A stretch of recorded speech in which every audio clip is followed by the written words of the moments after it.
member for Steveston, Richmond East. Thank you, Mr. Speaker. The Parliamentary Secretary to the Minister of Small Business has complained that I complain too much about how the government spends like there is no tomorrow. Well, I'm here again to do just that. After all, having seen the recent budget, how could I not? And let me point out a few points beforehand. Budget 2021 proposes an overspending by $143 billion, enough to sign up every Canadian for nearly $4,000 extra debt, an equal, albeit unwanted opportunity for each man, woman, child, and senior. A deficit of $143 billion for a one-year budget, it's already an unfathomable large number. But to put that into perspective, 143 billion years ago, not even time existed. Cosmologists say our universe and the time that goes with it only came into being about 14 billion years ago. Now, let's pull ourselves back from fantasy and back to reality. A reality where Liberal government says to the average Canadian, government knows best how to spend your money. A whole-of-government approach from cradle to grave might be a valid and perhaps worthy discussion in this chamber when our nation is drowned in budgetary surpluses. But when we are looking at the immediate future, figuring out how to get the millions of struggling Canadians back on their feet, it is clearly not the time for introducing utopian, socialistic, imagineered, and unproven projects. We owe it to our future generations when we are deciding to subject them to ever more massive debt burdens, to not surrender to our reckless binge spending desires on their credit card. Instead of this reasonable and responsible approach, we see an effort to blindly push forward policy to grow the state and the state's control over our lives. To paraphrase Khrushchev, we will be fed small doses of socialism until we finally wake up and find we already have communism. I, for one, will fight to keep that from happening. And as a parent, I would say parents know better than politicians what is best for their families. Canadian families do not need an Ottawa knows best, one-size-fits-all childcare system. For those who support this idea and do not share my concerns, well, be prepared to be let down. For decades, Liberal governments have been promising a government-regulated childcare system, but have not delivered. This problem will be no different. Just like the promises to introduce electoral reform, or holding off Canada's carbon emission, having the budget balance itself, or planting 2 billion trees. Maybe I bet that if money did grow on trees, we might finally see that the government start planting those. No wonder the Liberals haven't updated their promise-capped page on their website since 2016. What do they have to show besides making people feel let down? With Budget 2021, unemployed Canadians hoping to see an atmosphere for new jobs creations and economic opportunities for their families are going to feel let down. Workers who have had their wages cut and hours slashed, workers in industry like forestry, tourism, and hospitality, or work within the BC fishery industry who have lost their job and were hoping to see that a plan to reopen the economy are going to feel let down. Families that can't afford more taxes and are struggling to save more money for their children's education or to buy a home are going to feel let down.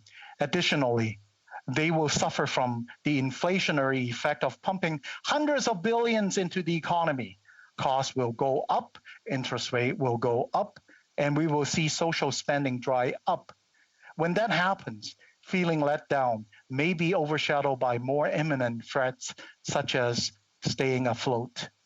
Budget 2021, it's not a stimulus spending focused on creating jobs, but spending on Liberal partisan priorities. What has been proposed, it's a reimagined Canadian economy that dabbles in risky economic ideas, like abandoning Canada's world-renowned and sustainable natural resource industries, leaving our economy in a precarious position. We must approach COVID emergency spending with a lens of compassion, recognizing that what we do now will have lasting effects on the lives of countless Canadians. Acting responsibly now will save them from suffering later in the medium and longer term. Unfortunately, this budget does nothing to secure long-term prosperity for Canadians. And when I say unfortunate, Mr. Speaker, I mean it. And Conservatives do not want to see Canadians let down. Yes, we critique the government for spending too much, and we critique them for spending not enough. But this is obviously not a contradiction, and surely even the Liberal members can see how government is spending too much on their pet projects and not enough on what matters to ordinary Canadians. Conservatives represent the real people this government has lost touch with. We give voice to their concerns and align with their priorities. Priorities which I emphasize include putting food on the table, keeping resources like gas and electricity affordable so people can continue to dropping off and picking up kids from soccer or hockey games once we leave pandemic. We need to focus on keeping families safe and keeping Canadians gainfully employed. My home province of British Columbia, it's in the middle of an opioid epidemic, occupying merely half a page. Among the 725 pages, the Liberal budget doesn't do much to enhance opioid addiction treatments. The Liberals have failed to deliver a comprehensive, recovery-oriented plan to tackle Canada's addiction crisis. This is an area of life and death where help is needed. This is a priority. Conservatives have also been advocating for mental health supports since long before this budget was introduced. Many Canadians are facing mental health challenges as direct results of the pandemic. Many wonder why Budget 2021 has not provided much needed support for provinces to tackle mental health issues or other direct COVID-19 consequences. These are two areas that could be greatly expanded. Canada would benefit from seeing comprehensive approaches taken to these issues and to see them treated as priority now and going forward. Like the George Massey Tunnel Replacement Project in Richmond, Canada's infrastructure is in desperate need of reinvigoration. But new spending on ideological liberal vanity projects does nothing to it, or projects like the SkyTrain expansion, or further diking low-lying populated urban areas such as Richmond. These are real, on-the-ground priorities. BC, it's a priority. I believe Canadians can be confident that the Conservatives know what their priorities are. With the Conservative Recovery Plan, we will secure their future by recovering millions of jobs and introducing policies that result in better wages and help struggling small businesses get back on their feet. We must show progress in safely reopening the Pacific cruise routes, classical tourism, and associated industries, which employ, by the way, tens of thousands of BC residents directly or indirectly. Canada's Conservatives kept Canada from being dragged into the pits of despair and got us out from the last recession. Canadians who are worried about their future know we will do it again. Let's stay down on earth with our budgets, away from grandiose and intangible, undeliverable promises. If the government keeps spending like what they are doing, there will be no bright tomorrow for our future generations. Canadians deserve a government that brings hope and confidence in the future. I intend to work with my Conservative colleagues to deliver them such a government. Thank you, Mr. Speaker. Questions and comments? Questions et commentaires? L'honorable député. The Honourable Member for Vimy. Thank you, Mr. Speaker. I thank my honourable colleague for his speech and his very passionate comment. I'm interested to know a little bit more about how, what he thinks about a recent report on the 2021 Best Countries report, where Canada has taken the first place. It jumped 2 spots over the last year, and it beat out 78 other countries for first place, including Japan, Germany, Switzerland, Australia. I would like to think that our government since 2015 is a major, component of how happy Canadians are. I would like him to also comment, if he will, please. How did you vote on the CERB? If you support the CERB, we're trying to take on the debt, and not put it on the average business, small business owner and households. Did you support the CERB? The honourable member for Steveston, Richmond East.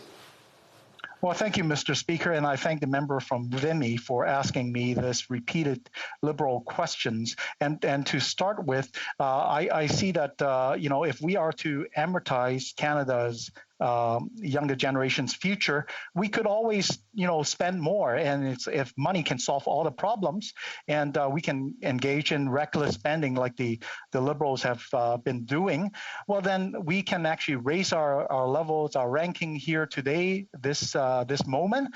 But our future generations are going to be dire situations. And for the member to ask me questions like, the CERB and the CEWS. You see, this is what I'm trying to address in the speech there, that there is priority. You could, for example, just an idea that we actually push out CEWS first and freeze the jobs that are in trouble and therefore have fewer Canadians to be on the CERB. And therefore, when the businesses are returning, they will have a chance. We'll need to leave that there and get on with some additional questions. The honourable member for Lac-Saint-Jean. Thank you, Mr. Speaker. I want to thank my colleague from Steveston, Richmond East, with whom I have the pleasure of sitting and working on international human rights. It's a pleasure to do so. I noticed in his speech he talked about an electoralist budget, and I cannot be more in agreement with him. Liberals are subtle as a fire truck. They gave something to the Liberals, or to the people over the age of 75. Seniors who are 65 to 75 got nothing, zero, zip, zilch. And I'm getting calls to my offices, and people are angry, and not just seniors between the age of 65 and 75, but the seniors who are 75 because their cousins, brothers, sisters got nothing.